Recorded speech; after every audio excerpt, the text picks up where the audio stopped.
আনাস রাদিয়াল্লাহু আনহু বলছেন, রাসূল সাল্লাল্লাহু আলাইহি ওয়াসাল্লাম বলেছেন, বিচারের মাঠে আল্লাহ প্রথম হিসাব নেবেন সালাতের। ফাইন কুবিলা মিনহু সাইরু আমালি, যদি আল্লাহ মানুষের সালাত কবুল করেন তাহলে তার জীবনের সব আমল কবুল হবে। যদি মানুষের সালাত কবুল হয়ে যায়, জীবনের সব আমল আল্লাহ অটোমেটিক্যালি কবুল করে নেবেন, আর অন্য কোনো আমল ওইভাবে দেখবেন না। সালাত কবুল, তার রমাদানের সিয়াম কবুল হবে, তার দান, তার সদাকা, তার কোরআন তেলাওয়াত, তার তাসবিহ তাহলিল, তার জিকির আসগার, তার হজ, তার উমরা, সব কিছু কবুল হবে যদি কি কবুল হয়? সালাত। এরপর আল্লাহর নবী বলছেন, ওয়া ইন রুদ্দাত, আর আল্লাহ যার সালাতকে বিচার মাঠে বাতিল ঘোষণা করবেন, রুদ্দা আলাইহিস সাইরু আমালি, তাহলে তার হজ, যাকাত, তাসবিহ তাহলিল, কোরআন তেলাওয়াত সব বাতিল হয়ে যাবে। কি বাতিল হলে? এখন আপনার কাছে আমার জিজ্ঞাসা হলো, আজকে কিন্তু বেনামাজি যারা, তাদের ব্যাপারে কিন্তু বক্তব্য হবে না, কথা বুঝে নেব না। যারা 5 ওয়াক্ত সালাত আদায় করছে এদের ব্যাপারে আজকের বক্তব্য, মানে এদের সালাতটা ঠিক করতে হবে। যারা সালাত আদায় করে না এরা তো জাহান্নামে যাবে। আল্লাহ বলছেন, ইয়াতাসাআলুনা আনিল মুজরিমিন মা সালাকাকুম ফি সাকার। আল্লাহ সুবহানাহু ওয়া তাআলা বিচারের মাঠে জাহান্নামীদেরকে জিজ্ঞাসা করবেন, পাপী লোকদেরকে জিজ্ঞাসা করবেন, কি পাপ করে আজকে জাহান্নামে তোমরা এসেছো? তখন তারা বলবে, লাম নাকু মিনাল মুসাল্লিন, আমরা সালাত আদায় করতাম না। কি করতো না? তাহলে সালাত আদায় না করলে কোথায় যেতে হবে? জাহান্নাম। তো যারা সালাত আদায় করে না এরা তো জাহান্নামে যাবে। কিন্তু আল্লাহ সুবহানাহু ওয়া তাআলা বলছেন, ফাওয়াইলুল লিল মুসাল্লিন, 5 ওয়াক্ত সালাত আদায়কারীরাও জাহান্নামে যাবে। এটা কি কোরআন মাজিদের আয়াত না বাহিরের থেকে? আচ্ছা, যেই ছেলেটা পরীক্ষা দেয়নি সে তো এমনিতেই ফেল, আর যে ছেলেটা পরীক্ষা দেওয়ার পরে ফেল হলো, আফসোসটা কার বেশি হবে? কথা বুঝেননি মনে হয়। ও বলবে, আমি তো পরীক্ষা দিইনি, তো ফেল করেছি, কি হয়েছে? পরীক্ষায় তো দিইনি। আর যেই ছেলেটা তার প্রত্যেকটা সাবজেক্ট পরীক্ষা দিয়েছে, রাত দিন পরিশ্রম করেছে, পড়াশোনা করার পরে রেজাল্ট ফেল, তো আফসোস কার বেশি? তো যে সালাত আদায় করে না ও তো জাহান্নামে যাবে, কিন্তু আল্লাহ বলছেন বহু মুসল্লিরাই বিচার মাঠে কোথায় চলে যাবে? জাহান্নাম। তো বেনামাজির ওয়াজ আজকে করব না, আজকে শুধু যারা সালাত আদায় করছে এদের সালাত ঠিক করতে হবে। সালাত যার ঠিক সব আমল ঠিক, সালাত যার ব্যাঠিক সব আমল কি ব্যাঠিক। এখন আপনাকে এই হাদিসটা আরেকটু বুঝাই। রাসূল সাল্লাল্লাহু আলাইহি ওয়াসাল্লাম বলছেন, বিচারের মাঠে আল্লাহ যার সালাত কবুল করবে তার সব আমল কবুল, আর আল্লাহ যার সালাতকে বাতিল ঘোষণা করবে সব আমল বাতিল। এখন আমার প্রশ্ন হলো, বিচার মাঠে সালাত কবুল হবে কার, সালাত বাতিল হবে কার? বিচারের মাঠে আল্লাহ সালাত কবুল করবেন কার, সালাত বাতিল করবেন কার? কি বলতে পারেন? উত্তরটা এইভাবে হওয়াই ভালো, কি যে ব্যক্তি সালাত আদায় করেছে তার। আচ্ছা, ওযু নষ্ট হবে কার? যে ওযু করেছে তার। যে ওযুই করেনি আর ওযু নষ্ট হওয়ার কোনো সুযোগ আছে? আমি যদি বলি যে আপনার ওযু নষ্ট হয়ে গেছে, এখন আপনি বলবেন, কি ব্যাপার মাওলানা সাহেব, আমি তো ওযুই করিনি, নষ্ট হলো কখন? তাহলে ওযু করলে ওযু নষ্ট হয়, যে ব্যক্তি ওযুই করেনি তার নষ্ট হওয়ার কোনো সুযোগ আছে? না। তো বিচারের মাঠে সালাত কবুল হবে কারো, না হলে সালাত বাতিল হবে। তো কার কবুল হবে কার বাতিল হবে? যে ব্যক্তি 5 ওয়াক্ত সালাত আদায় করেছে তার। যে ব্যক্তি 5 ওয়াক্ত সালাত আদায় করেনি, যার সালাতই নাই, তার কবুল হওয়া কি আর বাতিল হওয়া কি? কথা বুঝেননি মনে হয়। যদি বুঝে থাকেন বলবো যে হ্যাঁ, বেন বুদ্ধি কিছু আছে আপনাদের। যে ব্যক্তি সালাতই আদায় করেনি 5 ওয়াক্ত, তার কবুল হওয়া কি আর বাতিল হওয়া কি? যে ব্যক্তি 5 ওয়াক্ত সালাত আদায় করে মারা গেছে, বিচার মাঠে যাবে, তারটা হয় কবুল হবে, না হলে কি হবে? বাতিল হবে। আন্না হুজাইফা রা রাজুলান ইউসাল্লি ফাতাফফা। হুজাইফা রাদিয়াল্লাহু আনহু বলছেন, আমি এক ব্যক্তিকে মসজিদে সালাত আদায় করতে দেখলাম। লোকটা খুব দ্রুত তাড়াহুড়া করে সংক্ষিপ্ত করে সালাত আদায় করলেন। লোকটা যখন সালাত শেষ করলেন, আমি জিজ্ঞাসা করলাম, কাম তুসাল্লি হাজির সালাত, জি আপনি এই যে সালাত আদায় করলেন, কত বছর ধরে এইভাবে সালাত আদায় করছেন? আপনি যে এই যে সালাত আদায় করলেন, কত বছর ধরে এইভাবে সালাত আদায় করছেন? তখন লোকটি বলছে, মনজু আরবাইনা আমান, 40 বছর ধরে আমি সালাত আদায় করছি। আমি এইভাবে 40 বছর ধরে সালাত আদায় করছি। হুযায়ফা রাদিয়াল্লাহু আনহু তখন বললেন, মা সাল্লাইতা মুনজু আরবাইনা সানা, না, আপনি 40 বছর ধরে সালাত আদায় করেননি। আপনি 40 বছর ধরে সালাত আদায় করেননি। ওয়ালাউ মিত্তা ওয়া আনতা তুসাল্লি হাজিস সালাত, আপনি যদি এইভাবে সালাত আদায় করতে করতে মারাও যান, আপনি যদি আজকে আমি আপনার যেই সালাতের পরিস্থিতি দেখলাম, এইভাবে যদি আপনি মৃত্যু পর্যন্ত সালাত আদায় করেন, লামিত্তা আলা গায়রি ফিতরাতি মুহাম্মাদিন সাল্লাল্লাহু আলাইহি ওয়াসাল্লাম, তাহলে আপনি মুহাম্মদ সাল্লাল্লাহু আলাইহি ওয়াসাল্লামের তরিকার বাহিরে মারা যাবেন। রাসূল সাল্লাল্লাহু আলাইহি ওয়াসাল্লামের তরিকার বাহিরে মারা যাবেন। রাসূল সাল্লাল্লাহু আলাইহি ওয়াসাল্লাম যেই সালাত রেখে গেছেন দুনিয়াতে, সেই সালাতের বাহিরে মারা যাবেন। হুযায়ফা রাদিয়াল্লাহু আনহু বলছেন, আপনি যদি এইভাবে সালাত আদায় করতে করতে মারাও যান, এই সালাত আল্লাহ বিচার মাঠে কবুল করবে না। তাহলে কোন সালাত? এখনো কিন্তু বলা হয়নি যে এরকম সালাত। শুধু আল্লাহর নবী বলছেন, পৃথিবীতে এমন কিছু মুসল্লি থাকবে যারা সালাত আদায় করবে 40, 50, 60 বছর ধরে, কিন্তু তাদের এক ওয়াক্ত সালাত আল্লাহ বিচার মাঠে কবুল করবেন না। আর একটা হাদিসে বলা হলো, বিচার মাঠে আল্লাহ প্রথম ব্যক্তির নিকট থেকে, বান্দার নিকট থেকে হিসাব নেবেন সালাতের। যার সালাত কবুল, সব আমল কবুল।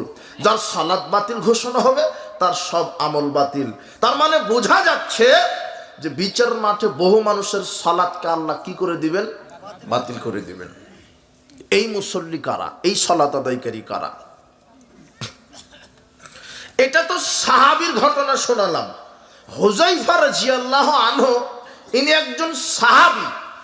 ইনি মসজিদে একজন ব্যক্তিকে সালাত আদায় করতে দেখে বলছেন যে আপনি এইভাবে কতদিন থেকে সালাত আদায় করছেন? তখন লোকটা গর্বের সাথে বলছে যে আমি 40 বছর ধরে এইভাবে সালাত আদায় করি। হুযায়ফা রাদিয়াল্লাহু আনহু বলছেন, 40 কেন, মৃত্যু পর্যন্ত যদি এইভাবে সালাত আদায় করো, তাহলে রাসূল সাল্লাল্লাহু আলাইহি ওয়াসাল্লামের তরিকার বাহিরে তুমি মৃত্যুবরণ করবে, তোমার সালাত হবে না। এটা হুযায়ফা রাদিয়াল্লাহু তাআলা আনহুর বক্তব্য। এইবারে মুহাম্মদ সাল্লাল্লাহু আলাইহি ওয়াসাল্লাম নগদ এক ব্যক্তিকে ধরেছেন মসজিদে। কে? মুহাম্মদ সাল্লাল্লাহু আলাইহি ওয়াসাল্লাম নিজে এক ব্যক্তিকে ধরেছেন, এখন কোনো সাহাবী নয়। হুযায়ফার যে হাদিসটা, সেটা সহিহ নাসাইর 1312 নম্বর হাদিস। আর এখন যেটা রাসূল সাল্লাল্লাহু আলাইহি ওয়াসাল্লাম এক ব্যক্তিকে ধরে ফেলেছেন মসজিদে, এটা আছে সহিহ বুখারীর 757 নম্বর হাদিস। সহিহ বুখারীর 757 নম্বর হাদিস। আবু হুরায়রা রাদিয়াল্লাহু আনহু বলছেন, আন্না রাসূলুল্লাহ সাল্লাল্লাহু আলাইহি ওয়াসাল্লাম দাখালাল মসজিদা। প্রত্যেকে তো আমার দিকে, ঠিক আছে না? প্রত্যেকে তো আমার কথার দিকে কান আছে। দুনিয়াবি কোনো ব্যস্ততা নেই, খুব খেয়াল। বক্তব্য সামনের দিকে যত যাবে তত গুরুত্বপূর্ণ হবে। আপনি এদিক তাকালে আমার বক্তব্য ধরতে পারবেন না,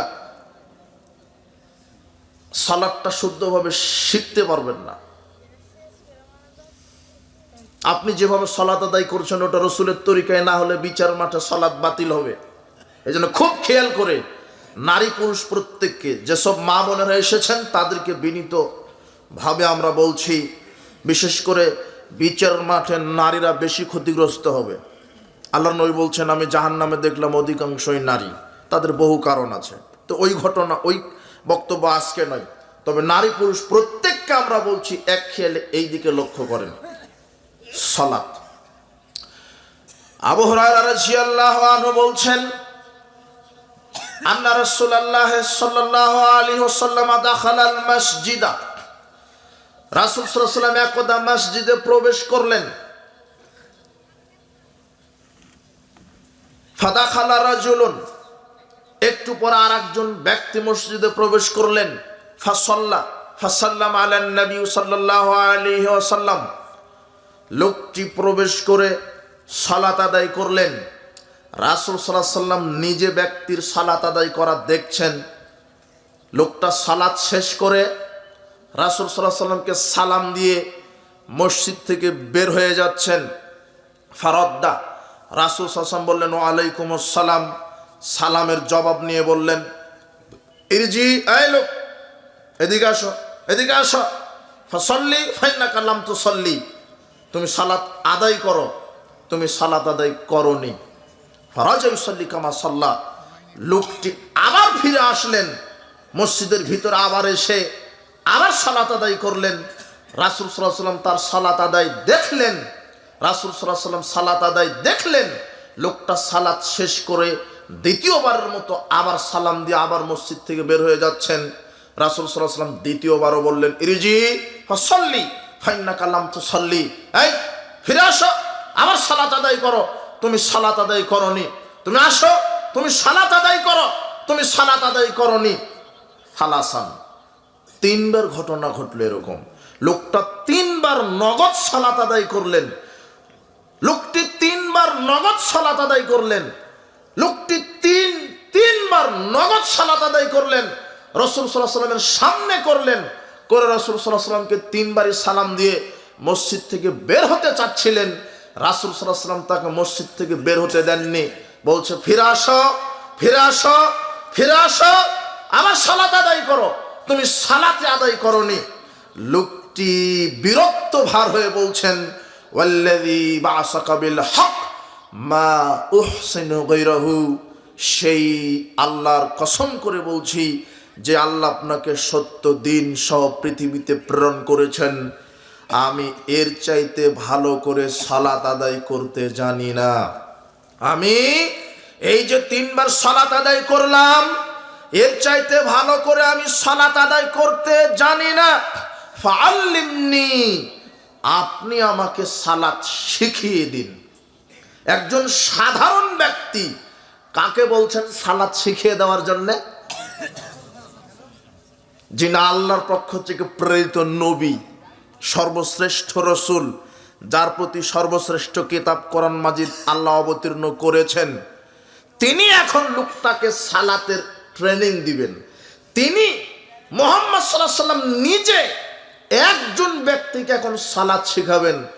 তাহলে এই হাদিসটা মানুষের জীবনে কত গুরুত্বপূর্ণ, আর এইভাবে সালাত শিখা একজন মানুষের জীবনে কত গুরুত্বপূর্ণ আমি আপনাকে আমার ভাষাতে বোঝাতে পারবো না। মুহাম্মদ সাল্লাল্লাহু আলাইহি ওয়াসাল্লাম নিজে এখন সাধারণ একজন ব্যক্তিকে সালাত শিখিয়ে দিবেন। লোকটা যেই ভুল করেছিল সেই ভুল ধরিয়ে দিয়ে রাসূল সাল্লাল্লাহু আলাইহি ওয়াসাল্লাম তখন তাকে সালাত শিখিয়ে দিচ্ছেন। দেখেন সালাত শিখানো শুরু। রাসূল সাল্লাল্লাহু আলাইহি ওয়াসাল্লাম বললেন, শোনো, ইযা কুমতা ইলা সালাত, সালাতের জন্য প্রথমে দাঁড়িয়ে যাবে, সালাতের জন্য প্রথমে তুমি দাঁড়িয়ে যাবে। ফাকাব্বির, দাঁড়ানোর পরে তাকবীরে তাহরিমা দিবে। সুম্মা ক্রা মা তায়াসসারা মাআকা মিনাল কোরআন, সূরা ফাতিহা শেষ করার পরে কোরআন থেকে যা খুশি তা তেলাওয়াত করবে, যা তোমার সহজ হয় তা তুমি পড়বে। সুম্মার কা, এরপরে রুকু করবে। হাত্তা তাতমাইন্না রাকিআন, ধীর স্থিরতার সাথে রুকু করবে।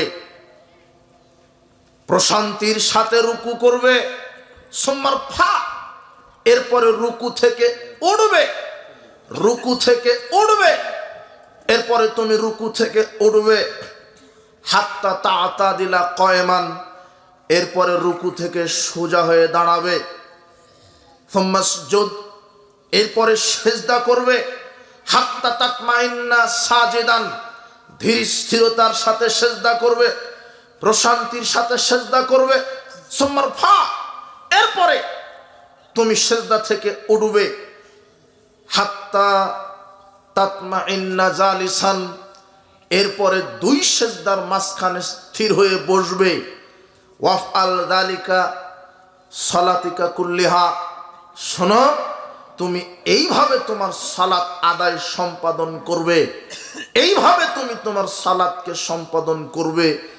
এই হাদিসের আলোকেই সালাতের ফরজ হয়েছে 13টি ফরজ। কয়টি? 13টি। এটা হাদিসের ইবারত হলো এতক্ষণ। সহিহ বুখারীর 757 নম্বর হাদিস, সালাতের ফরজ 13টি। কয়টি? 13টি। ফরজ মানে আবশ্যিক।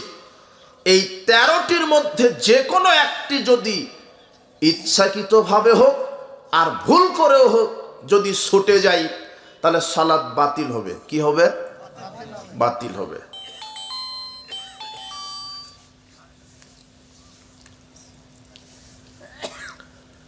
সালাতের ফরজ কয়টি? 13টি। এই 13টি ফরজের মধ্যে যে কোনো একটা যদি আপনি ইচ্ছাকৃতভাবে ছেড়ে দেন অথবা ভুল ক্রমেও যদি হয় তাহলে সালাত কি হবে? বাতিল হবে। 13টি ফরজ গণেন। 1, কিয়াম বা দাঁড়িয়ে সালাত আদায় করা। 2, তাকবীরে তাহারিমা দেওয়া। 3, সূরা ফাতিহা তেলাওয়াত করা। 4, রুকু করা। 5, রুকু থেকে ওঠা। 6, রুকু থেকে সোজা হয়ে দাঁড়ানো। 7, 7 অঙ্গে সেজদা করা। 8, সেজদা থেকে ওঠা। 9, 2 সেজদার মাঝখানে স্থির হয়ে বসা। 10, তাদিল আরকান, সালাতের এই ফরজ এই রুকুন 13টি সব ধীর স্থিরতার সাথে প্রশান্তির সাথে তাড়াহুড়া না করে আদায় করা।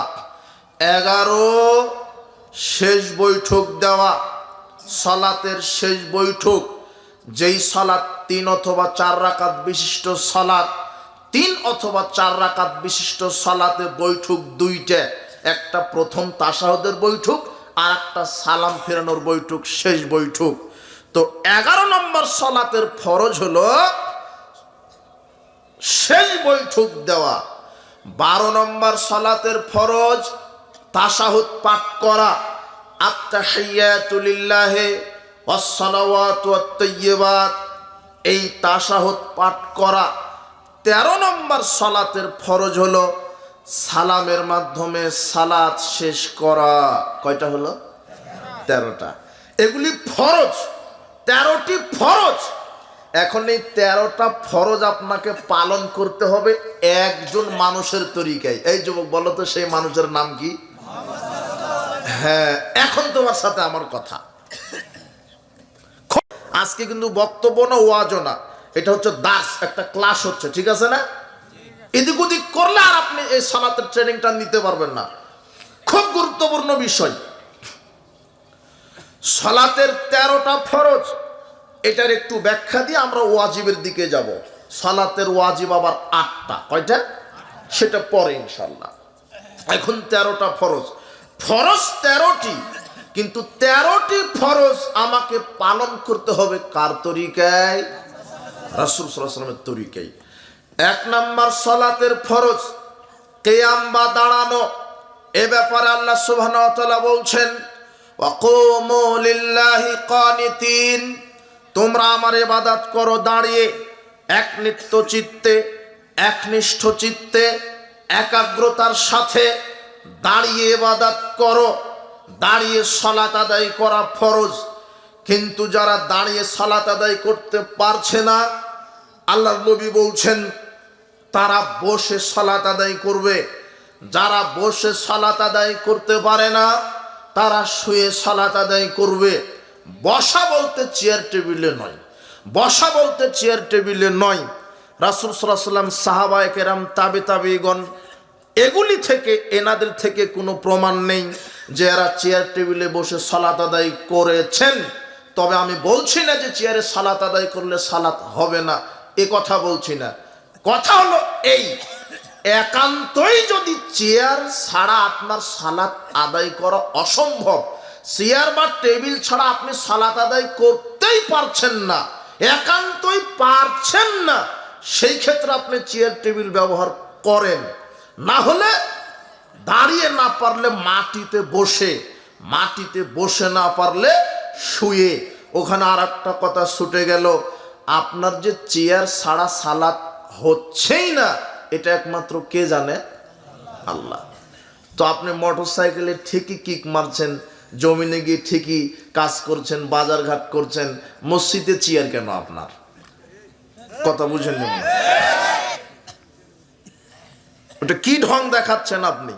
আজ থেকে 15 বছর পরে তো মসজিদে চেয়ার ছিল না, এখন এত চেয়ার কেন? এভাবে প্রচলন করছেন কেন? একান্তই যদি চেয়ার টেবিল ছাড়া না হয় সেই ক্ষেত্রে ভিন্ন কথা, ওটা একমাত্র আপনার অন্তরের খবর কে জানছে? আল্লাহ। সেক্ষেত্রে পড়েন হবে। কিন্তু আপনি পারবেন দাঁড়িয়ে অথবা মাটিতে বসে, সেই ক্ষেত্রে যদি আপনি চেয়ার ব্যবহার করেন তাহলে সালাত হবে না। আপনি দাঁড়িয়ে পারবেন, কিন্তু এমনিতেই সামান্য অসুস্থতার, হাঁটুর সামান্য ব্যথা, এমনিতেই কোমরের সামান্য ব্যথার অজুহাতে আপনি চেয়ারে বসে সালাত আদায় করছেন, অথচ আপনি দাঁড়িয়ে পারবেনই। সামান্য অজুহাতে যারা চেয়ারে বসে সালাত আদায় করছে, এদের সালাতের এক নেকিও হবে না। কথা বুঝেননি মনে হয়? জি, দাঁড়িয়ে সালাত আদায় করা, না হলে বসে, না হলে শুয়ে শুয়ে, ইশারায় শুয়ে শুয়ে কিভাবে সালাত আদায় করবেন? মনে করেন যে আপনি বৃদ্ধা হয়ে গেছেন, এই ছেলে তোমার দাদা অথবা দাদি বৃদ্ধ হয়ে গেছে, বৃদ্ধা হয়ে গেছে, আর বসেও পারে না, দাঁড়িয়েও পারে না, শুয়ে শুয়ে বিছানাগত হয়ে গেছে, শুয়ে শুয়ে আদায় করবে। কিভাবে শুয়ে শুয়ে সালাত? 2 পাটা কেবলার দিকে দিয়ে দিবে। আমার সমাজে প্রচলন আছে যে কেবলার দিকে পা দেওয়া যায় না, ওটা শয়তানের হাদিস। ওটা আপনি সুবিধা মতো আপনি পা দিবেন, ঘুমাবেন। কেবলার দিকে কি, আকাশের দিকে কি, জমিনের দিকে কি, ডানে কি, বামে কি, আপনার ইচ্ছা মতো ঘুমাবেন। তবে ঘুমানোর আদব ডান কাতে। কোন কাতে? আল্লাহুম্মা বিসমিকা আমুতু ওয়া আহইয়া। আরো দোয়া আছে, কিন্তু কেবলার দিকে, পশ্চিম দিকে পা দেওয়া যাবে না, এই মর্মে কোনো হাদিস পৃথিবীতে নাই। তো এখন তোমার দাদা অথবা দাদি শুয়ে সালাত আদায় করবে কিভাবে? 2 পাটা কেবলার দিকে দিয়ে দিবে, ডান কাতেই থাক অথবা চিত হয়ে শুয়ে থাক।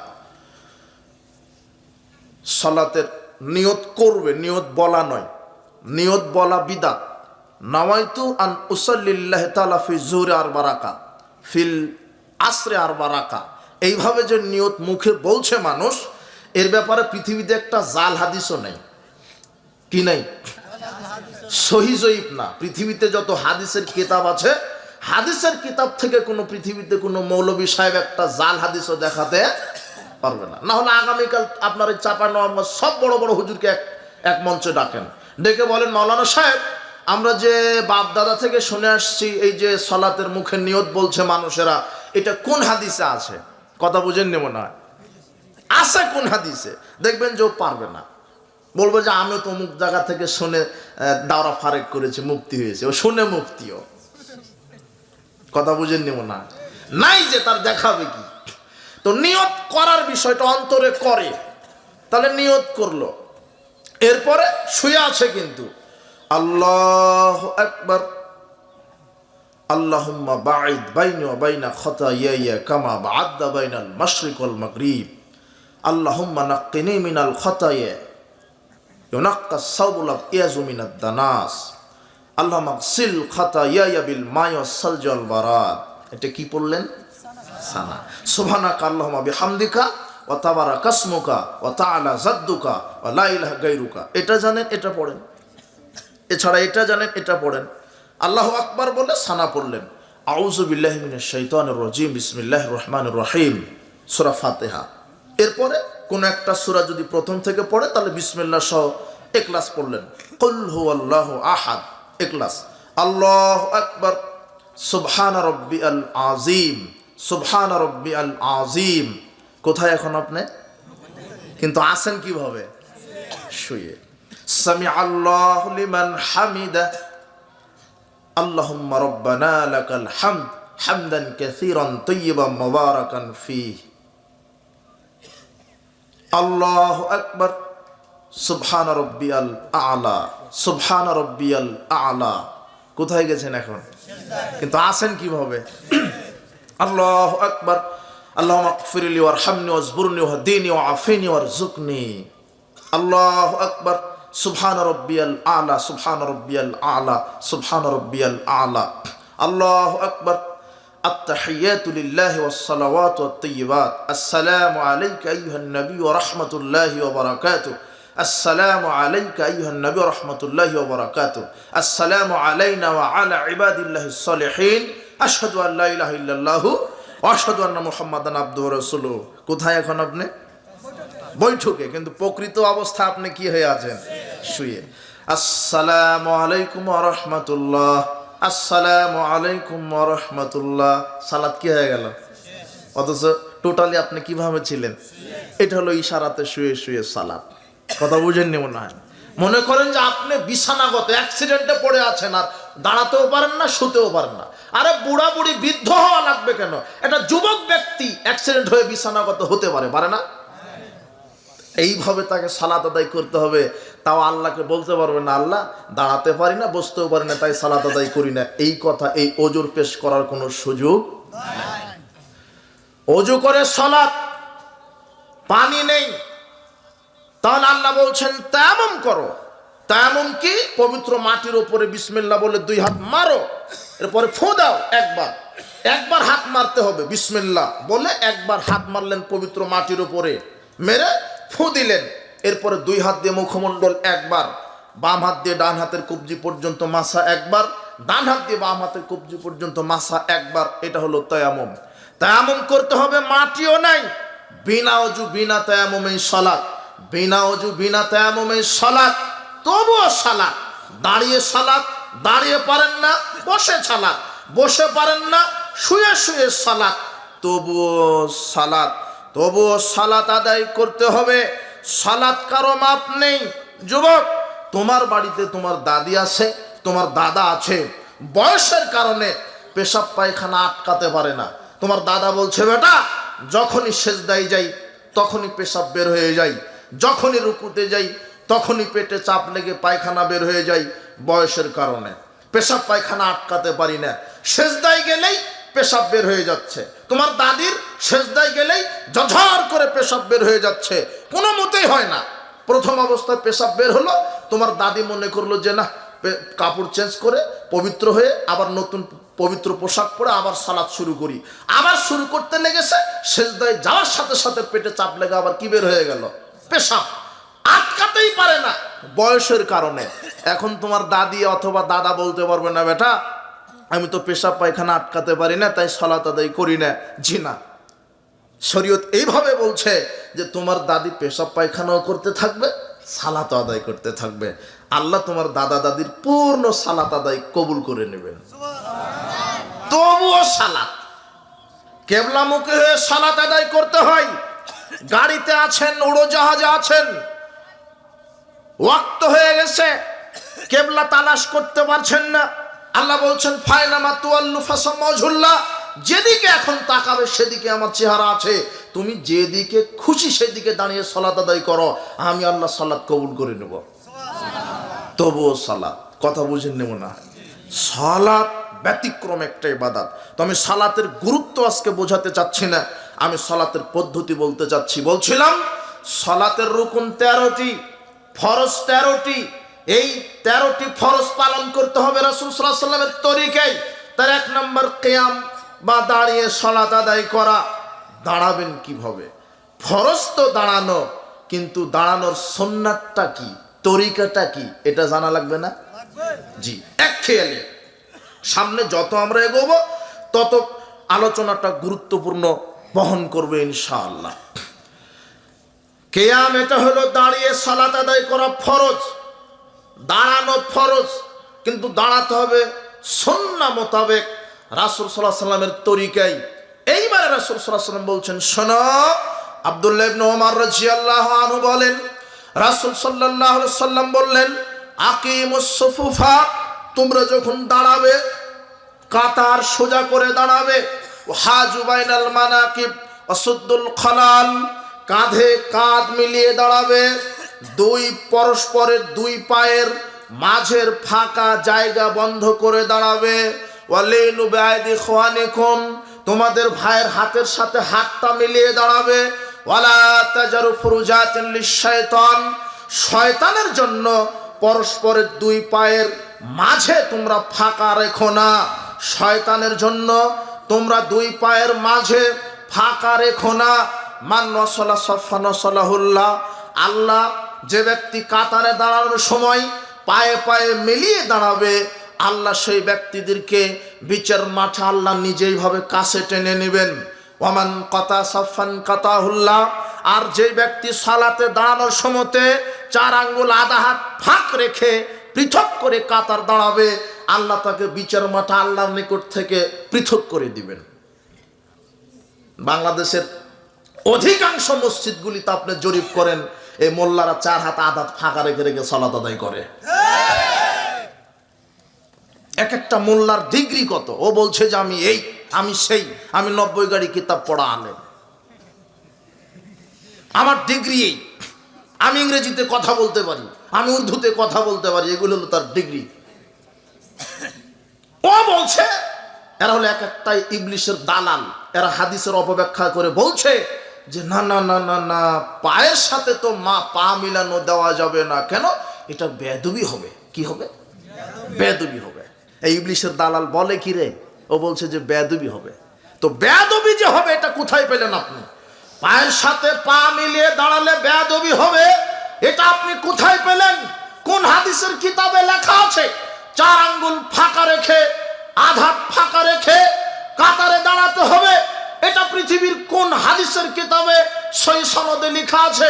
আল্লাহর নবী বলছেন, কাতার সোজা করো, হাতে হাত কাঁধে কাঁধ মিলিয়ে দাঁড়াও, দুই পায়ের পরস্পরের মাঝের জায়গা বন্ধ করে দাঁড়াও।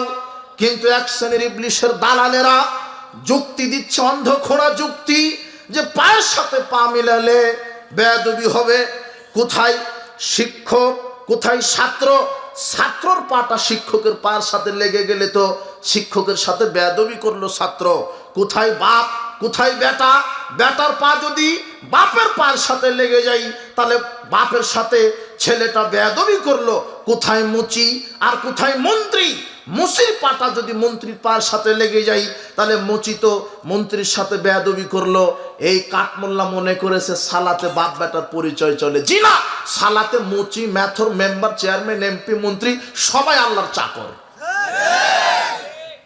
ওখানে কোনো বিশেষ পরিচয় নাই। কিসের বাপ বেটা, কিসের এমপি, মন্ত্রী, মুচি, মেথর? আল্লাহর কাছে বান্দা হিসেবে মুচিরও যেই দাম, মন্ত্রীরও সেই দাম। বরং আল্লাহ বলছেন, ইন্না আক্রামাকুম ইনদাল্লাহি আতকাকুম, যদি মুচির যদি আল্লাহ ভীতি আমার কাছে বেশি থাকে তাহলে মন্ত্রীর চাইতে মুচির মর্যাদা আমার কাছে বেশি। ওখানে সালাতে কোনো পরিচয় নেই, সবাই আল্লাহর চাকর, সবাই আল্লাহর দাস, সবাই আল্লাহর গোলাম। সাহাবীগণ পায়ের সাথে পা নিয়ে দাঁড়িয়ে সালাত আদায় করেছেন। সাহাবীগণ পায়ের সাথে পা মিলিয়ে দাঁড়িয়ে সালাত আদায় করেছেন। এক শ্রেণীর দালালেরা বলছে, কথা কঠিন হলো, এটাই সত্য কথা। এক শ্রেণীর শয়তানের দালালেরা কোরআন হাদিসের অপব্যাখ্যা করে বলছে বেয়াদবি হবে, মানহানি হবে, মর্যাদা খাটো করা হবে। অথচ মুহাম্মদ সাল্লাল্লাহু আলাইহি ওয়াসাল্লাম বলছেন, আয়েশা রাদিয়াল্লাহু তাআলা আনহা বলেন, রাসূল সাল্লাল্লাহু আলাইহি ওয়াসাল্লাম বলেছেন, মান সাদ্দা ফুরজাতান ফিস সাফ, যে ব্যক্তি সালাতে কাতারে দাঁড়ানোর সময় পরস্পরের দুই পায়ের মাঝের জায়গা, ফাঁকা জায়গা বন্ধ করে দাঁড়াবে। রফাহুল্লাহু বিহা দারাজাতান, আল্লাহ ওই ব্যক্তির মর্যাদা তো বাড়াবেন। ও বানালাহু বাইতান ফিল জান্নাহ, পায়ের সাথে পা মিলিয়ে দাঁড়ানোর কারণে আল্লাহ তার জন্য জান্নাতে একটা বাড়ি ঘর নির্মাণ করে দিবেন। তোমার হুজুরকে, এই কাঠমোল্লা হুজুরকে হাদিস পড়তে বলো, তাবারানি মৌজামুল আওসাত 5795 নম্বর হাদিস। তাবারানি মৌজামুল আওসাত 5797, 5795 দুইটা হাদিসে এই হাদিসটা এসেছে। আর আল্লাহর নবী বললেন যে তোমরা পায়ের সাথে পা মিলিয়ে দাঁড়াও, শয়তানের জন্য ফাঁকা রেখো না। পায়ের সাথে পা মিলিয়ে দাঁড়াও, শয়তানের জন্য ফাঁকা রেখো না। এই হাদিসটা আছে আবু দাউদের 666 নম্বর হাদিস। আনাস রাদিয়াল্লাহু আনহু বলেন, রাসূল সাল্লাল্লাহু আলাইহি ওয়াসাল্লাম বলেছেন, রুসু সুফুফাকুম, তোমরা যখন কাতারে দাঁড়াবে কাতার সোজা করে নেবে। হাজুবিল আনাক, এরপরে তোমরা তোমাদের বাহুসমূহ পরস্পর সোজা রাখবে। ওয়াল্লাহি, আল্লাহর কসম, ওয়াল্লাহি আল্লাহর কসম, ইন্নিলারা শয়তান ইয়াদখুলু মিন খালালিস সাফ কান্নাল হাজাব। শোনো সাহাবীগণ, আমি আল্লাহর কসম করে বলছি, যখন তোমরা পরস্পরের মাঝের দুই ফাঁকে, পরস্পরের দুই পায়ের মাঝে ফাঁকা রেখে দাঁড়াও, ওখানে শয়তান কালো ছাগলের বাচ্চার আকারে বসে থাকে, কালো ছাগলের বাচ্চার আকারে বসে থাকে। হাদিস আবু দাউদের 667 নম্বর হাদিস। তার মানে ফাঁকা জায়গাতে কে বসে থাকে? শয়তান। তোমার হুজুরকে এই হাদিসটা পড়তে বলো। হাদিস তো 1450 বছর পূর্বে থেকেই লেখা আছে, কিন্তু তোমার হুজুর অন্ধ, খোঁড়া, কানা যুক্তি দিয়ে বলছে যে এটা নাকি মানহানি হবে, বেয়াদবি হবে। সব ধর্মের নামে চিটার বাটপাড়ি ছাড়া কিছুই না এদের। সব চিটার বাটপাড়ি শুরু করেছে সব জায়গাতে। বৈষয়িক জীবনে যেমন কিছু দুর্নীতিবাজ আছে, রড সিমেন্ট, টাকা, গম, ভুট্টা, তেল দুর্নীতি করে, আর ধর্মের নামে কিছু দুর্নীতিবাজ আছে, এরা রাসূলের হাদিসকে চুরি করে। এরা বিচারের মাঠে এদের জবাব দিতে হবে। আল্লাহর নবী বলছেন, পায়ের সাথে পা মিলিয়ে দাঁড়াও, পায়ের সাথে পা মিলিয়ে দাঁড়িয়ে সালাত আদায় করো। সারা পৃথিবীর মানুষ যদি পায়ে ফাঁক করে দাঁড়িয়ে সালাত আদায় করে, তাহলে সারা পৃথিবীর মানুষই ভুল করছে। রাসূল সাল্লাল্লাহু আলাইহি ওয়াসাল্লামের সুন্নাহ হচ্ছে পায়ের সাথে পা মিলিয়ে দাঁড়িয়ে সালাত আদায় করবে। সহিহ বুখারীর 725 নম্বর হাদিস, সহিহ বুখারীর 719 নম্বর হাদিস। আনাস রাদিয়াল্লাহু আনহু বলছেন, রাসূল সাল্লাল্লাহু আলাইহি ওয়াসাল্লাম বললেন, শোনো, আকিমু সুফুফাকুম, তোমরা কাতার সোজা করো। ও তারাসসু, প্রাচীরের মতো করে দাঁড়াও। প্রাচীর মানে যেমন এক ইটের উপরে আর এক ইট থাকে, ঠিক এক পায়ের সাথে আর এক পা মিলিয়ে সোজা হয়ে শক্ত হয়ে প্রাচীরের মতো করে সালাত আদায় করো। ফাইন্নী আরাকুম মিন ওরাই যাহরি, শোনো সাহাবীগণ, তোমরা কাতারে ফাঁকা রেখে দাঁড়াও, আমি সামনের দুই চোখ দিয়ে যেভাবে দেখতে পাই, পিছন দিয়ে আমি ওইভাবে হুবহু দেখতে পাই। তোমরা আমাকে ফাঁকি দিবে কি করে? হাদিস বুখারীর। রাসূল সাল্লাল্লাহু আলাইহি ওয়াসাল্লাম সামনে যেভাবে দেখতে পান, পিছন থেকেও, এটা আল্লাহর পক্ষ থেকে মুজিজা। কথা বুঝেননি মনে হয়। অথচ রাসূল সাল্লাল্লাহু আলাইহি ওয়াসাল্লামের পিছনে চোখ নাই। আপনার মতো আমার মতোই তার দুইটা চোখ ছিল, শুধু সামনে, পিছনে ছিল না। তিনি সামনে যেভাবে দেখতে পান, পিছনে ওইভাবেই দেখতে পান। এটা আল্লাহর পক্ষ থেকে মুজিজা। তিনি বলছেন, ইন আরাকুম মিন ওরাই যাহরি, আমি সামনে যেভাবে দেখতে পাই, পিছনেও দেখতে পাই, কাজেই তোমরা পায়ের সাথে পা মিলিয়ে দাঁড়াও। এরপরে 725 নম্বর হাদিস আল্লাহর নবী বলছেন, আনাস রাদিয়াল্লাহু আনহু বলছেন, আকিমু সুফুফাকুম, তোমরা কাতার সোজা করো। ফাইন্নী আরাকুম মিন ওরাই যাহরি, আমি সামনে যেভাবে দেখি, পিছন থেকেও তোমাদেরকে ওইভাবে দেখতে পাই। আনাস রাদিয়াল্লাহু আনহু বলছেন, যেই রাসূল সাল্লাল্লাহু আলাইহি ওয়াসাল্লাম এইভাবে করতেন প্রতিদিন, এমন কোনো ওয়াক্ত নাই, এমন কোনো সালাত নাই যেই সালাত আল্লাহর নবী এই কথা বলেননি, আকিমু সুফুফাকুম ওয়া তারাসসু ওয়া হাজু বাইনাল মানাকিব ওয়া সুদ্দুল খালাল। এমন কোনো ওয়াক্ত নাই যেই ওয়াক্তে রাসূল সাল্লাল্লাহু আলাইহি ওয়াসাল্লাম, এমন কোনো সালাত শুরু নাই যেই সালাতের পূর্বে রাসূল সাল্লাল্লাহু আলাইহি ওয়াসাল্লাম এই কথা বলেননি। আনাস রাদিয়াল্লাহু আনহু বলছেন, রাসূল সাল্লাল্লাহু আলাইহি ওয়াসাল্লাম যখন এই কথা বলতেন, যখনই এই কথা বলতেন, কানা আহাদুনা ইউলসিকু মানকিবাহু বিমানকিবি সাহিবিহি ওয়া কাদামাহু বিকাদামিহি, তখন আমরা একেবারে সেনাবাহিনীর মতো পায়ের সাথে পা, হাতের সাথে বাহুর সাথে বাহু, আর পায়ের টাকনুর সাথে টাকনু মিলিয়ে দাঁড়িয়ে কাতার সোজা করে নিতাম। হাদিস বুখারী 725 নম্বর হাদিস। হাদিসে এসছে কাদামাহবি কাদাম, মানে টাকনুর সাথে টাকনু, পায়ের সাথে পা। এখন আহলে হাদিস সমাজে এবার এটা দেখবেন, এরা পায়ের সাথে পা লাগায় ঠিক, কানি আঙ্গুলের সাথে কানি আঙ্গুলে, ওটাও ঠিক নয়। হাদিসে কি আসছে? টাকনুর সাথে টাকনু, মানে পায়ের সাথেই পা। কথা বুঝেন নেমন, আমি তো আর আপনাকে এখন দেখায় দিতে পারছি না। দাঁড়িয়ে সালাত আদায় করা ফরজ, কিন্তু আল্লাহর নবী সুন্নাহ শিখিয়ে দিলেন কাতার সোজা করো, হাতের সাথে হাত মিলিয়ে দাও, কাঁধের সাথে কাঁধ মিলিয়ে দাও, পরস্পরের পায়ের ফাঁকা জায়গা কি করে দাঁড়াও, বন্ধ করে দাঁড়াও। তাহলে রাসূলের তরিকা সুন্নাহ কি বুঝতে পারলেন তো? হাদিস সব বুখারী, মুসলিম, আবু দাউদে বর্ণিত হয়েছে, হাদিসগুলি পড়ে নেবেন। দাঁড়ানো ফরজ হলো। এরপরে তাকবীর, তাকবীরে তাহারিমা। তাকবীরে তাহারিমা কিভাবে দিবে? কাঁধ বরাবর, কানের লতি বরাবর চলে, কাঁধ বরাবর হাত উঠাবেন, আঙুলগুলি কেবলামুখী থাকবে। অনেকে এইভাবে তাকবীর দেয়, তাহলে তার সালাত হবে না। আঙুলগুলি কিভাবে থাকবে? কেবলামুখী, হালকা ফাঁকা থাকবে, জোড়া লাগানো নয়, হালকা ফাঁকা। তাকবীরে তাহারিমা দিচ্ছেন, আল্লাহু আকবার। এরপরে হাত বাঁধবেন কবজির উপরে কবজি, অথবা বাহুর উপরে বাহু। বাহুর উপরে বাহু বাঁধার হাদিসটা বুখারীতে এসেছে 740 নম্বর হাদিস। সাল বিন সাদ রাদিয়াল্লাহু আনহু বলছেন, কানান নাস ইউমারুনা আইয়ালা রাজুলুন ইয়াদাল ইউমনা আলা জিরাহিল ইসরাফিস সালাত। রাসূল সাল্লাল্লাহু আলাইহি ওয়াসাল্লাম লোকদেরকে নির্দেশ দিত যে তোমরা যখন সালাতে হাত বাঁধবে, বাম বাহুর উপরে ডান বাহু, জেরা মানে বাহু, মানে জেরা মানে বাহু, মানে এই যে কবজি থেকে কোনি পর্যন্ত, এটার নাম কি? এটা বাহু। তাহলে বাম বাহুর উপরে ডান বাহু বেঁধে এইভাবে হাত বাঁধতে হবে। তাহলে নাভির নিচে যাওয়ার সুযোগ আছে? নাভির নিচে, বুকের উপরে, একটু পরে বিতর্ক। রাসূল ইমাম আবু হানিফা রাহিমাহুল্লাহ বলছেন, ইজা সাহাল হাদিসু ফাওয়া মাযহাবি। যখন সহি হাদিসটা পাবে সেটা আমার মাযহাব, সহি হাদিসের উপর আমল করো। তাহলে নাভির নিচের হাত বাঁধা যতগুলি হাদিস মুহাদ্দিসগণ নিজেরাই বলে সেগুলি হাদিস জয়ীফ। তার মানে নাভির নিচে হাত বাঁধা চলবে না। ইমাম আবু দাউদ, ইমাম আবু হানিফা নিজেই বলছেন সহি হাদিস মানো। তাহলে বুখারীর এই 740 নম্বর হাদিস এটা সহি হাদিস। তাহলে সহি হাদিসটা যদি আমরা মানি, বাম বাহুর উপরে ডান বাহু, তাহলে কোথায় হাত আসছে?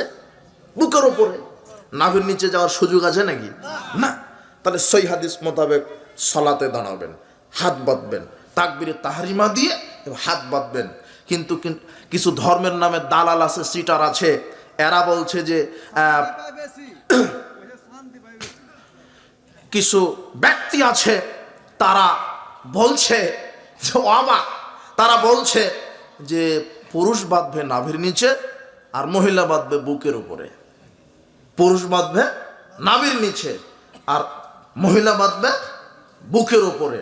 এখন ওই হুজুরকে আপনি আগামীকাল ধরবেন, আপনার চাঁপাই নবাবগঞ্জের সবচেয়ে যে বড় হুজুর তাকে, সারা বাংলাদেশের মধ্যে সবচেয়ে যে বড় হুজুর তাকে, সারা পৃথিবীর মধ্যে সবচেয়ে বড় হুজুর যে তাকে বর্তমান, তাকে ধরে বলবেন, মৌলানা সাহেব, নারী বাঁধবে বুকের উপরে, পুরুষ বাঁধবে নাভির নিচে। পৃথিবীর কোন হাদিসের কিতাবে হাদিস আছে? আমি সহি চাচ্ছি না, জয়ীফ চাচ্ছি না, আমাকে একটা জাল হাদিস দেখান। না, কথা বুঝেন নেব না। কি হাদিস দেখতে চাইবেন? এটা জাল হাদিস।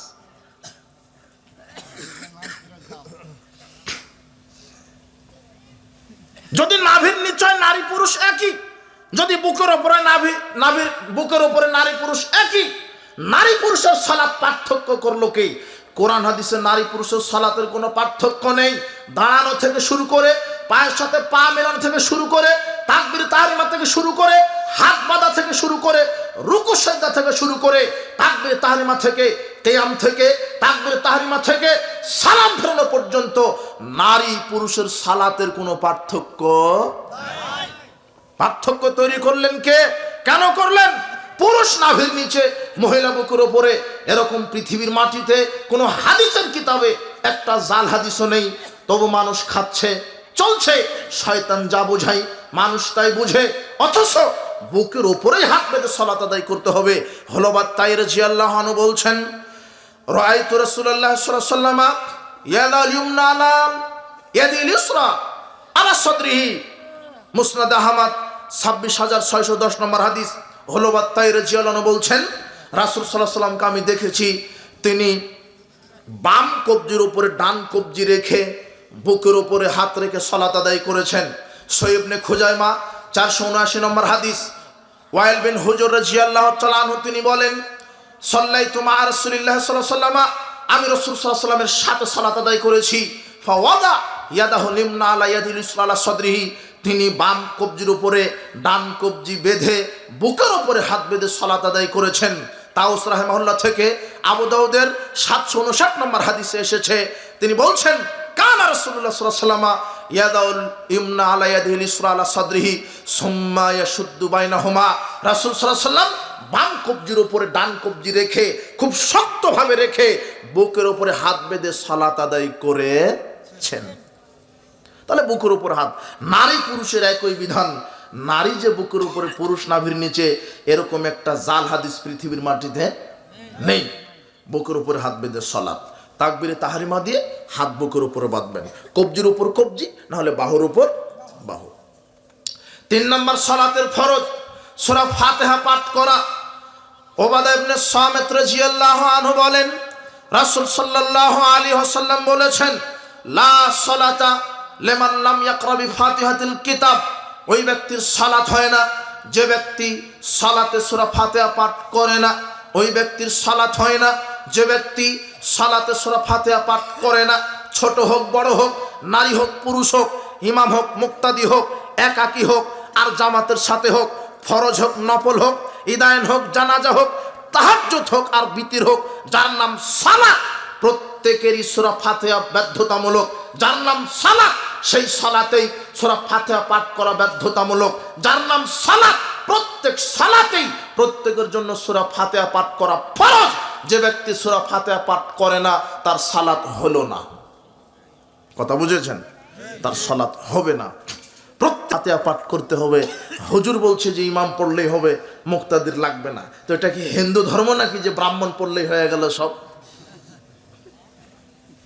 অথচ সূরা ফাতিহা কিন্তু শ্রেষ্ঠ সূরা, সর্বশ্রেষ্ঠ দোয়া হলো সূরা ফাতিহা। আপনি জানেন না তাই? দেখেন দেখেন দলিল আছে হাদিসে, ইমাম তো পড়বে, মুক্তাদিরকেও সূরা ফাতিহা পাঠ করতে হবে। সহিহ মুসলিম 395 নম্বর হাদিস, মিশকাতে 600 নম্বর হাদিসে হাদিসটা এসেছে। সহিহ মুসলিম 395 নম্বর হাদিস। আবু হুরায়রা রাদিয়াল্লাহু আনহু বলছেন, রাসূল সাল্লাল্লাহু আলাইহি ওয়াসাল্লাম বললেন, মান সাল্লা সালাতান লাম ইয়াকরা ফিহা বিউম্মিল কোরআন ফায়াখিদার, যে ব্যক্তি সালাত আদায় করলো অথচ সালাতে সূরা ফাতিহা পাঠ করলো না, সেই সালাতটা বিকলাঙ্গ, অসম্পূর্ণ, সেই সালাতটা অসম্পূর্ণ। ফাকিল আলী আবু হুরায়রা, আমরা আবু হুরায়রাকে জিজ্ঞাসা করলাম, হে আবু হুরায়রা, ইন্নানা কুনু ওরাল ইমাম, হে আবু হুরায়রা, রাসূল সাল্লাল্লাহু আলাইহি ওয়াসাল্লাম তো বলেছেন যে ব্যক্তি সালাতে সূরা ফাতিহা পাঠ করে না তার সালাত বিকলাঙ্গ, তার সালাত অসম্পূর্ণ।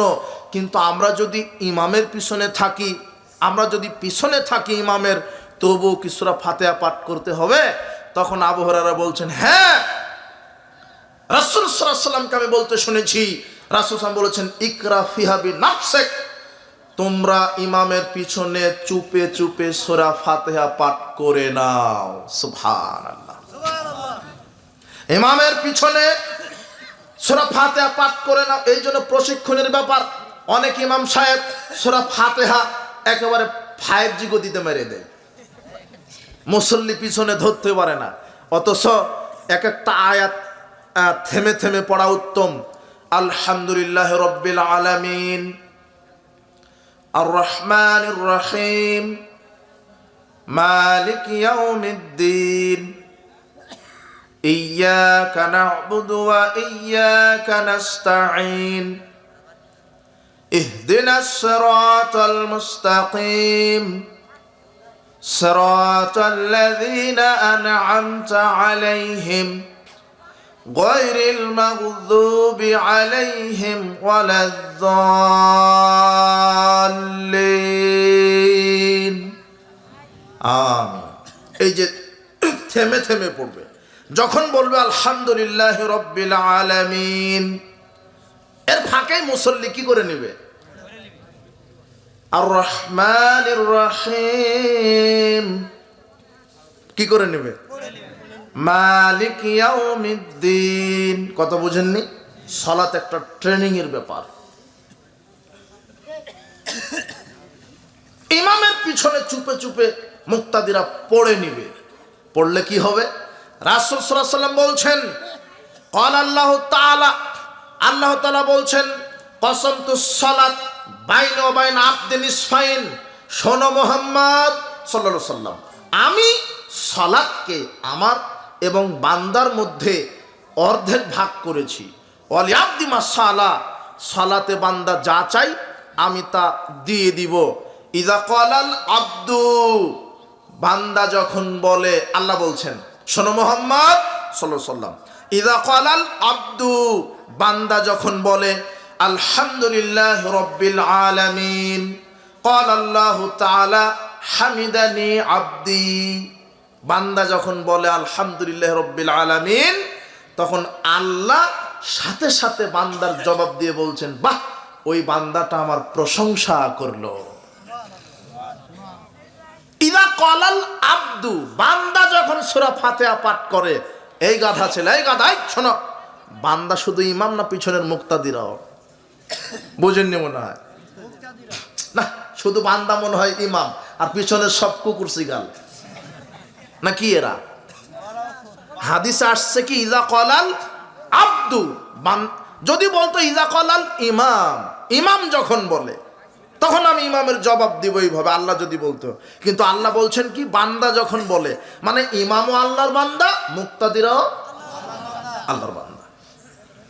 আর রহমানির রহিম, যিনি পরম করুণাময় অসীম দয়ালু, আল্লাহ তখন সাথে সাথে জবাব দিয়ে বলে, আসনা আলাইয়া আব্দি, বান্দা আমার গুণগান করলো।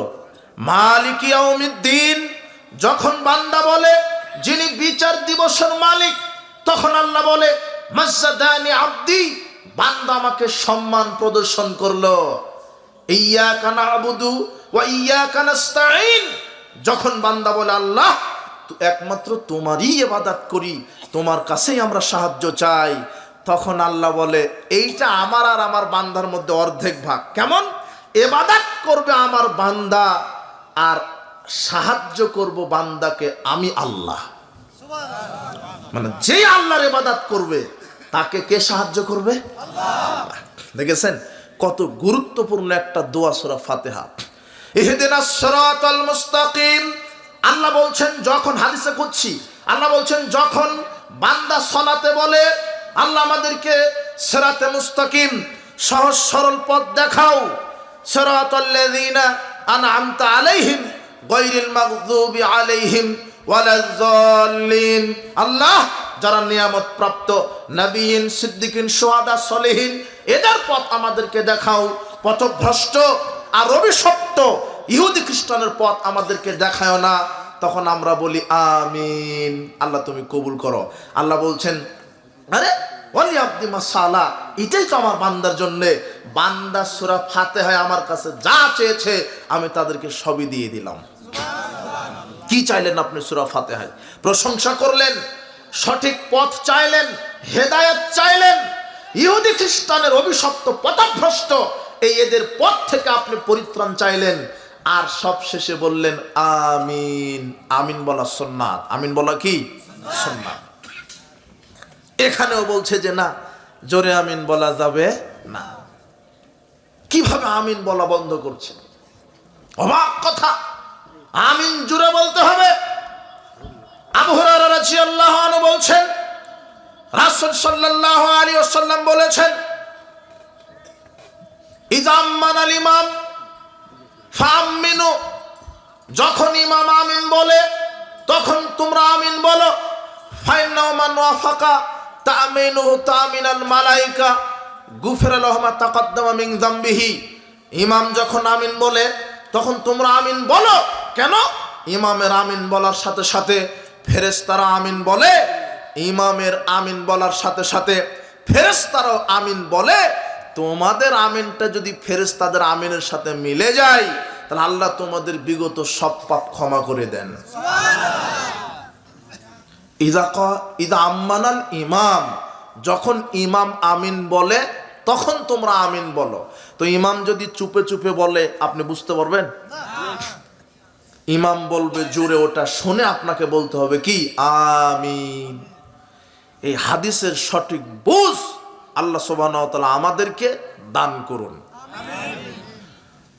আমিন জোরে বলতে হবে। সূরা ফাতিহা শেষ করে আমিন জোরে বলাই সুন্নাত। আজকে বেদাতি কিছু আছে মোল্লারা, তারা শরীয়তের অপব্যাখ্যা করে বলছে আমিন জোরে বললে সালাতের একাগ্রতা নষ্ট হয়। এমন কি এদের কাছে আমিন বলা এত বড় অপরাধ, আমিন বলার কারণে, রাফাল ইয়াদাইন করার কারণে, পায়ের সাথে পা মিলিয়ে দাঁড়ানোর কারণে, আউয়াল ওয়াক্তে সালাত আদায় করার কারণে আহলে হাদিসেরা সালাফিগণ জোরে আমিন বলে রাফাল ইয়াদাইন করে।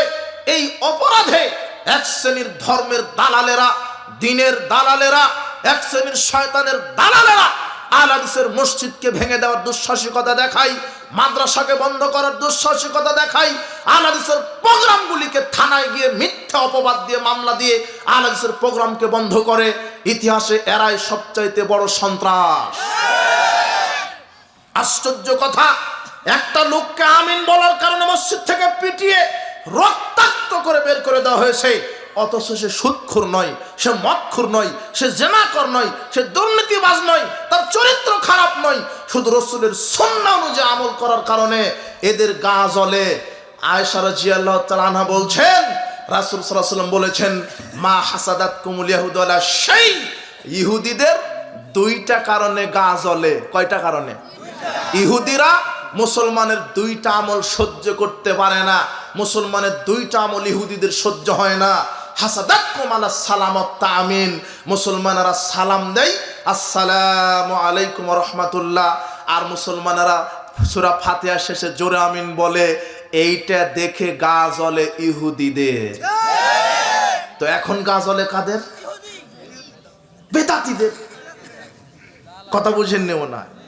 আল্লাহর নবী বলছেন আমিন বলা শুনে, সালাম দেওয়া শুনে গা জ্বলে, সহ্য হয় না ইহুদিদের। তো আপনার জোরে আমিন শুনলে গা জ্বলে, আপনি কি ইহুদির বাচ্চা? আপনি আমাদেরকে মিথ্যা অপবাদ দেন আহলে হাদিসরা নাকি ইহুদিদের দালাল। আর একটা সুর, আর একটা মিশরি শয়তান বলছে যে আহলে হাদিসরা নাকি ওই যে পেট্রো ডলার খায়, আহলে হাদিসরা নাকি ইহুদিদের থেকে ডলার খায়। ঘুমটাওয়ালা হুজুরেরা, বেটা ঘুমটাওয়ালা হুজুর কাকে বলো? তুমি প্রমাণ করো, তুমি প্রমাণ করো। কোন একটা আহলে হাদিস বিদ্যান যদি ইহুদির কাছ থেকে টাকা খায়, তা যদি প্রমাণ হয়ে যায়, এটা যদি প্রমাণ হয় তাহলে তুমি চ্যালেঞ্জে বসো। যদি তুমি প্রমাণ করতে পারো তাহলে তোমার বউ ঠিক থাকবে, আর যদি তুমি প্রমাণ করতে না পারো তুমি জাতির সামনে বলো আমার বউ অটো তালাক হয়ে যাবে। বলো, তোমার বউকে যদি সাহস থাকে বলো, বলো না কেন? দুই একটা ইংরেজি ঝাড়ো ভাইরাল হওয়ার জন্য বেটা তোমার সামনে হাজার হাজার লক্ষ লক্ষ লোক বসে থাকে। তুমি জাতির সামনে 10 মিনিট শিরক বেদাতের বক্তব্য দাও না, জাতিকে ধরিয়ে দাও এইটা বেদাত, জাতিকে বলো এইটা শিরক, জাতিকে বলো এইটা বেদাত। কুলখানি, মেলাত, কিয়াম, চেহলাম, ফরজ সালাতের পরে সম্মিলিত মোনাজাত বিদআত। জোরে আমিন বলা এটা সুন্নাত। ফরজ সালাতের পরে সম্মিলিত মোনাজাত বিদআত। জোরে আমিন বলা সুন্নাত। কুলখানি, চেহলাম, মানুষ মারা গেলে 40 আপনার এইভাবে কোরআন তেলাওয়াত শেষে সাদাকাতুল আজিম বলা বিদআত। আপনার কোরআন তেলাওয়াত শেষে দোয়া খাতমুল কোরআন বিদআত। কবরে বসে, কবরে দাঁড়িয়ে সবাইকে নিয়ে সম্মিলিত মোনাজাত করা বিদআত। তাফসীর মাহফিল শেষে, বিবাহের বৈঠক শেষে, এইভাবে প্রোগ্রাম শেষে, 5 ওয়াক্ত সালাত শেষে সবাইকে নিয়ে সম্মিলিত মোনাজাত করা বিদআত। এটা বলে দেখো না, তোমার সামনে 2 লোক 10 লক্ষ কেন 10,000 শ্রোতা তুমি চোখ দিয়ে খুঁজে পাবে না, কেটে যাবে, কেটে যাবে। তুমি দেখো, জাতির সামনে বলো বেদাত, বলো এটা বেদাত, ধরিয়ে দাও। জাতি যেরকম ওয়াজ চাই তুমি ওরকমই ওয়াজ মেরে দাও। তুমি বলো না, তুমি প্রচলিত স্রোতের বিপরীতে চলো না। মানুষ আজকে, বাংলাদেশের মানুষ আবেগ দিয়ে ধর্ম বুঝে, বিবেক দিয়ে বিচার করে না। ধর্ম দলিল দিয়ে ধর্ম বিচার করে না। মানুষ এখন পপুলারিটি খুঁজতেছে, কিন্তু প্রিয়রিটির কোনো খবরই নাই। সাবধান, বলছিলাম জোরে আমিন বলা সুন্নাত। জোরে আমিন সহ্য হয় না ইহুদিদের। বেটা তুমি কি ইহুদি? তোমার কেন সহ্য হয় না? ওরা আমাদেরকে অপবাদ দেয় আমরা নাকি ইহুদিদের দালাল। তো আমরা জোরে আমিন বলে ইহুদিদের দালালি করলাম, না তোমরা চুপে আমিন বলে তোমরা ইহুদিদের দালালি করলে? তোমরা, তার মানে এটা প্রমাণ হয় আল হাদিসেরা জোরে আমিন বলে ইহুদি খ্রিস্টানের বিরোধিতা করে, আর যারা বাংলার জমিনে চুপে চুপে আমিন বলে এরা ইহুদিদের দালালি করছে। জোরে আমিন বলাই সুন্নাত। এই ইবনে মাজার 856 নম্বর হাদিস, জাতিকে হাদিস নম্বর বলে গেলাম। ইবনে মাজার 856 নম্বর হাদিস। রাসূল সাল্লাল্লাহু আলাইহি ওয়াসাল্লাম বলেছেন, ইহুদিদের সালাম এবং আমিন বলার কারণে গা জ্বলে। কাদের? আর এখন জ্বলছে কাদের? তাহলে বুঝতে হবে এরা ইহুদিদের কি দালাল। সাবধান, মুখ সাবধানে কথা বলবেন। থুতু যদি উপরের দিকে দেন নিজের চেহারাতে পড়বে। সাবধান।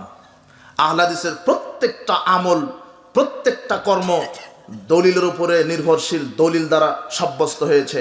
আহলে হাদিসের শক্তি না থাকতে পারে, জনবল না থাকতে পারে, প্রশাসনিক দাপট না থাকতে পারে, আহলে হাদিসের দলিলের দাপট আছে ইনশাআল্লাহ। প্রত্যেকটা আমল দলিল দিয়ে সাব্যস্ত।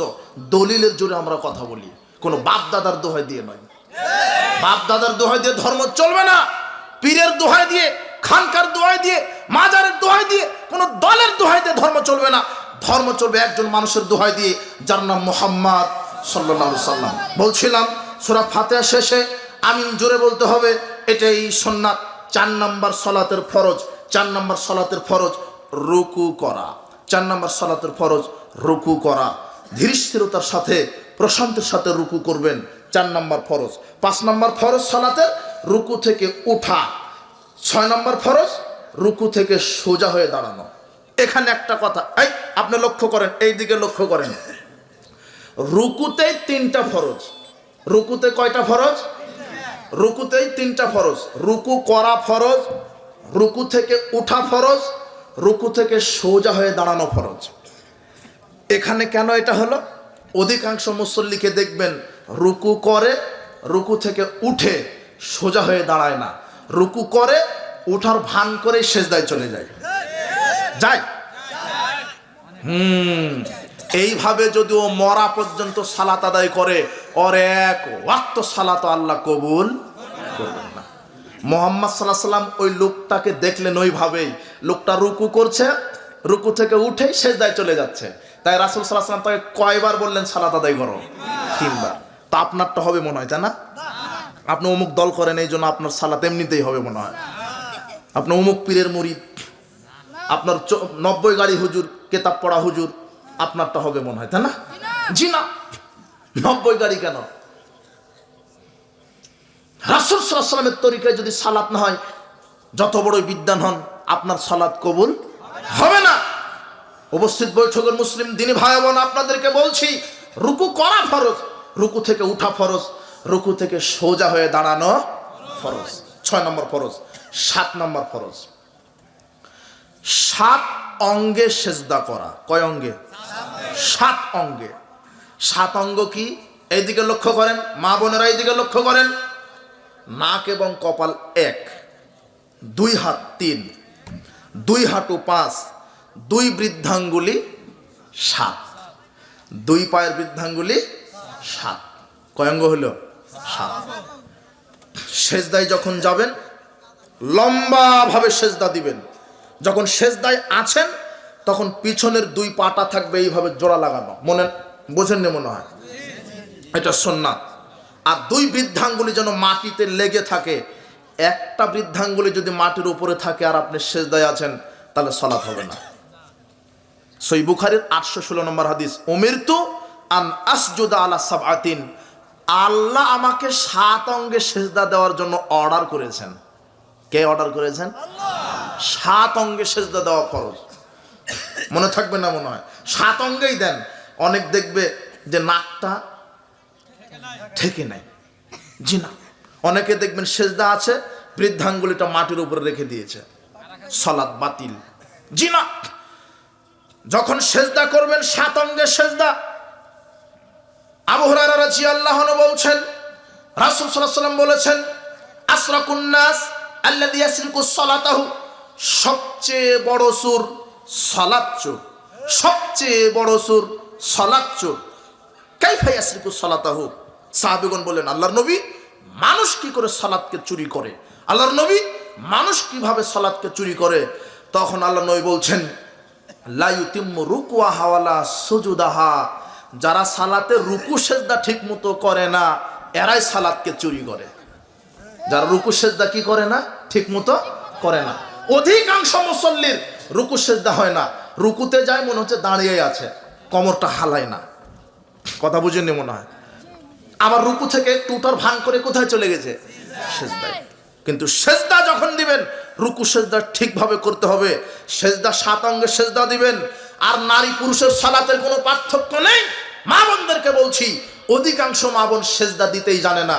দেখেন, আল্লাহর নবী বলছেন, তোমরা এমন ভাবে সেজদা দাও। আল্লাহ নবী বলছেন, সল্লু কামা রাআইতুমুনি উসাল্লি, তোমরা ওইভাবে সালাত আদায় করো যেইভাবে আমাকে সালাত আদায় করতে দেখছো। সহিহ বুখারী 631 নম্বর হাদিস।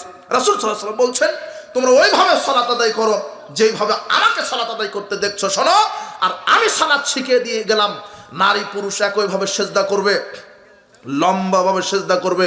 আল্লাহর নবী বলছেন, এমন ভাবে তোমরা সেজদা দিবে যাতে করে পেটের নিচ দিয়ে ছাগলের বাচ্চা চলে যেতে পারে। পেটের নিচ দিয়ে কিসের বাচ্চা যাবে? কিন্তু আপনার স্ত্রী যে সেজদা মারছে, পিঁপড়া যাওয়ার কায়দা নেই। কথা বুঝেননি মনে হয়? পিঁপড়া যদি যেতে চায় তাহলে মাথার ওই দিক দিয়ে ঘুরে যেতে হবে। আপনি আবার হাসছেন।